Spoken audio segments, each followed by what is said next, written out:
কোথায় আজকে?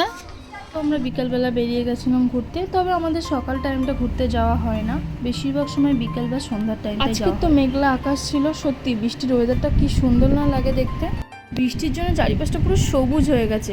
এই ওয়েদারটা দেখে কিন্তু আমার একটা গান মাথায় আসছে, ওয়েট আপনাদেরকেও শোনাচ্ছি।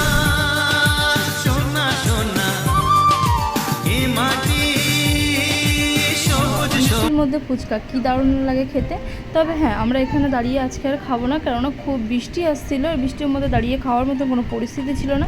সেই জন্যে আমরা প্যাক করে নিয়ে বাড়িতে যাব। তবে বাড়িতে নিয়ে যাওয়ার আগে টেস্ট করে দেখতে হবে তো যে সব কিছু ঠিক আছে কিনা, সেই জন্য আমি টেস্ট করে খেয়ে দেখে নিলাম যে না, সব কিছু পারফেক্ট আছে। আর ওই দেখুন আমার পিচ্চিটা কোথায় চলে গিয়েছে। ওহো, কাদা দেখলে ও আর থাকতে পারে না, কখন কাদা মাখবো। আমাকে তো এই একটা পিচ্ছি পুরো পাগল করে রেখেছে। জানি না আমার মানে বংশ পরম্পরার মানুষগুলো 8-9টা বাচ্চা নিয়ে কিভাবে মানুষ করতো, আমি তো পুরো একটাই পাগল হয়ে আছি। আর এটা দেখে তো আমার দাদুর কথা মনে পড়ে গেছে। এবার আমরা ফুচকা টুচকা নিয়ে ওখান থেকে বার হলাম। কোথায় যাচ্ছি? আজও যাচ্ছি মামার বাড়ি, কারণ আমার মামার বাড়িটা আমি যেখানে থাকি তার পুরো কাছাকাছি হয়। তো আমরা সময় পেলে বেশিরভাগ সময় মামা বাড়িতেই যাই জ্বালাতন করতে। আর ওই দেখুন এর অবস্থা দেখুন। যেতে আমার ছোটো মামার ছোটো ছেলের সাথে দেখা হয়ে গেল। কিরে ভাই, চল চল চল বাড়ি চল। এদিকে আমার পিচ্ছিটাও নেমে পড়েছে খেলার জন্য। এটা হচ্ছে আমার আর এক ভাই ভজু। এদিকে আমার মা আমি যাব বলে সব কিছু মানে সবজি টবজি রেডি করছিল বাড়িতে পাঠানোর জন্য। এটা দেখে তো আমার পুরো পুরনো স্মৃতি মনে পড়ে গেল। না না, আমি গোয়াল ঘরে থাকতাম না, থাকতো গরুই, কিন্তু আমি দিদার সাথে একটু হেল্প করতাম। সন্ধ্যাবেলা সবাই এক জায়গায় বসে আমাদের ফুচকা খাওয়া একদম ডান।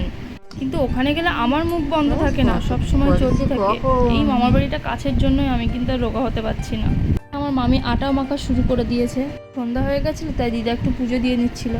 এই যে আমাদের পিঙ্কু রানী দেখো কাজ করছে, আর আমি শুধু অকাজ করি। কথা কম হবে কিন্তু মুখ কিন্তু ওখানে গিয়ে চলতেই থাকবে। আজ আমাদের এখানে আসার উদ্দেশ্য কিন্তু এই কাঁঠালই ছিল। কি দে কোথা থেকে আনছে কাঁঠালটা? তারপরে এদিকে আমার মামি আমার বাড়ির জন্য খাবার প্যাক করে দিচ্ছিল, মানে আমার হাজব্যান্ড খায়নি তো ওর জন্য আমি বাড়িতে নিয়ে চলে এসেছি। আমরা বেরিয়ে পড়েছি বাড়ি যাওয়ার উদ্দেশ্যে। তো প্রচণ্ড বৃষ্টি হচ্ছিলো, আমরা বাড়িতে যেতেই পারছিলাম না, কোনো এক জায়গায় ওয়েট করছিলাম। এদিকে আমার পিচ্চিটাও ঘুমিয়ে পড়েছিল। তো আজকের মতন এই পর্যন্ত, আবার দেখাচ্ছি অন্য কোনো ভিডিওতে। টাটা।